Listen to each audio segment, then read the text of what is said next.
Assalamualaikum warahmatullahi wabarakatuh. Alhamdulillah wassalatu wassalamu ala rasulillah Nabiyyina Muhammadin wa ala alihi wa sahbihi wa man tabi'ahum bi ihsanin ila yaumiddin, amma ba'du. Baik teman-teman sekalian, insyaallah pada kesempatan kali ini kita akan melanjutkan kembali pembahasan dari kitab At-Tajwidul Musawwar karya Fadilatul Syekh Dr. Aiman Rushdi Suwaid hafizahullahu ta'ala.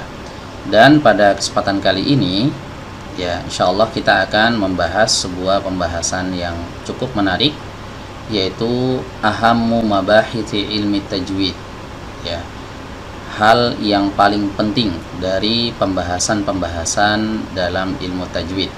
Ya, sebagaimana kita ketahui bahwa ilmu tajwid ini adalah ilmu yang cukup luas cakupannya. Ya, kalau kita pelajari ilmu tajwid secara mendetail ini pembahasannya sangat luas dan sangat panjang, ya. Namun dari pembahasan-pembahasan yang sangat banyak ini, ada beberapa pembahasan yang paling penting, ya. Minimal ketika kita sudah menguasai pembahasan-pembahasan yang paling penting ini, insya Allah bacaan kita itu sudah bagus, ya, sudah sesuai dengan kaidah-kaidah dalam ilmu tajwid secara umum, ya. Baik, apa saja pembahasan yang terpenting tersebut? Nah, dijelaskan oleh Syekh Aiman Rushdi Suwaid di sini. Ya, kata beliau, ahammu mabahiti ilmi tajwid. Ya, pembahasan-pembahasan yang paling penting dalam ilmu tajwid.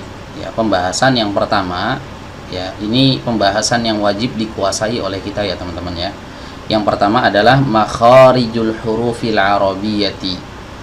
Ya, pembahasan tentang makharijul huruf, ya, tempat keluarnya huruf, ya. Jadi huruf-huruf dalam bahasa Arab itu kan ada 29 huruf ya. Nah, masing-masing dari huruf-huruf ini memiliki makhraj atau tempat keluar yang berbeda-beda, ya. Ada terkadang beberapa huruf yang memiliki tempat keluar yang sama, ada yang berbeda. Nah, ini harus dikuasai, ya. Minimal kita itu tahu, ya, ketika kita ditanya huruf jim keluar dari mana, huruf ro keluar dari mana, huruf po keluar dari mana, huruf dod keluar dari mana. Nah, ini pembahasan makharijul huruf, ya. Jadi harus dikuasai, ya, betul-betul tempat keluarnya huruf-huruf hijaiyah yang 29 huruf ini, ya. Ini yang pertama, ya, pembahasan tentang tempat keluarnya huruf. Yang kedua adalah tentang as-sifatu dzatiyatu lil huruf, ya, sifat permanen yang melekat pada huruf, ya. Jadi terkadang ada beberapa huruf yang makhrajnya itu sama, ya, makhrajnya itu sama. Seperti contohnya huruf zai, huruf sin, huruf shad. Tiga huruf ini, ya, keluar dari tempat yang sama. Ya, kalau kita cuma mempelajari sampai sebatas ini saja, tempat keluarnya huruf atau makharijul huruf, maka bagaimana kita bisa membedakan ketiga huruf ini? Ya, tentunya kita harus mempelajari yang namanya karakter huruf. Nah, karakter huruf inilah yang disebut dengan as-sifatul dzatiyah, ya, karakter yang melekat permanen, ya, pada sebuah huruf. Ya, jadi meskipun huruf-huruf ini keluar dari tempat yang sama, tapi karakter masing-masing huruf ini berbeda-beda. Ya, ada yang tebal, ada yang tipis, ada yang mengalir suaranya, ada yang tidak mengalir, ada yang mengalirnya setengah suaranya, ya, macam-macam, ya, karakter huruf itu. Ya, nah, inilah yang membedakan antara satu huruf dengan huruf yang lain yang makhrajnya berdekatan atau malah sama makhrajnya. Ya, ini pembahasan kedua yang terpenting, ya. Setelah kita menguasai makhraj, kita harus menguasai yang namanya sifatul dzatiyah, sifat permanen yang ada pada sebuah huruf, ya. Kemudian pembahasan yang ketiga adalah as-sifatul aradiyah, ya, sifat-sifat yang tidak permanen. Aradiyah itu artinya eksternal, ya. Ada faktor eksternal yang menyebabkan munculnya sifat ini, ya. Jadi sifat ini bukan sifat permanen, kadang ada pada sebuah huruf, kadang tidak ada, Ya, jadi kasuistik ya. Dalam kasus tertentu sifat ini muncul, ya. Dalam kasus yang lain maka tidak ada sifat ini.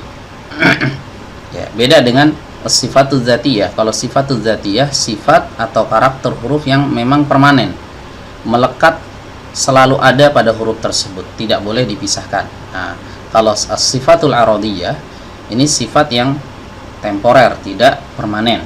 Kadang ada pada huruf, kadang tidak. Dan ini ada banyak, teman-teman. Ya. Nah, di sini Syekh Aiman menjelaskan wa ahammuha, dari sekian banyak as-sifatul aradiyah yang terpentingnya ada 5. Ya, pembahasan yang terpentingnya ada 5. Yang pertama adalah idghamul harfainil mutamathilaini wal mutajanisaini. Ya. Mengidghamkan dua huruf yang semisal dan yang sejenis. Apa bedanya huruf semisal dan huruf sejenis? Insya Allah nanti kita akan bahas pada tempatnya. Ya, jadi ada huruf yang bisa dikatakan semisal, ya. Ada huruf yang sejenis. Ya, beda ya semisal dengan sejenis. Nah, ini akan kita bahas nanti pada tempatnya tersendiri. Oke. Ini pembahasan pertama, ya. Kemudian yang kedua dari pembahasan as-sifatul aradiyah adalah ahkamul lam syamsiyah wal qamariyah. Hukum-hukum yang berkaitan dengan lam syamsiyah dan lam qamariyah. Ya, lam syamsiyah dan lam qamariyah. Ini pembahasan yang kedua dari sifatul aradiyah yang paling penting dari sekian banyak sifat. Oke, kemudian yang ketiga adalah ahkamul mim sakinah.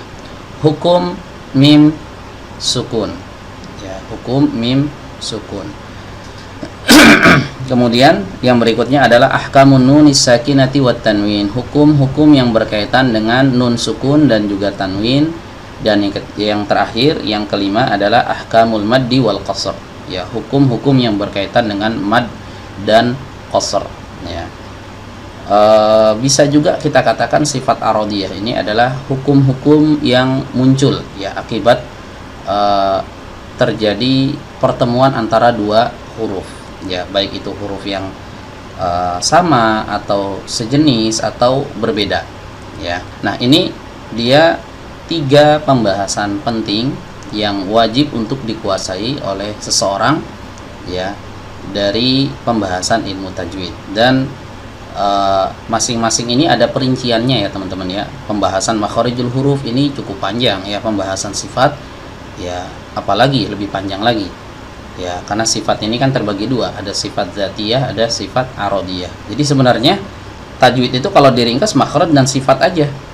Ya, makhraj dan sifat aja. Ya, nah sifat ini terbagi 2, ada yang permanen, ada yang temporer.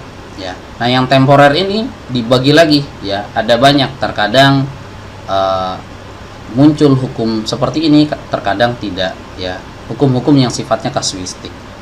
Nah, seperti itu teman-teman ya. Inilah 3 pembahasan yang paling penting dalam ilmu tajwid versi Dr. Syekh Aiman Rusdi Suhaid. Demikian yang bisa disampaikan, semoga bermanfaat. Wassalamualaikum warahmatullahi wabarakatuh.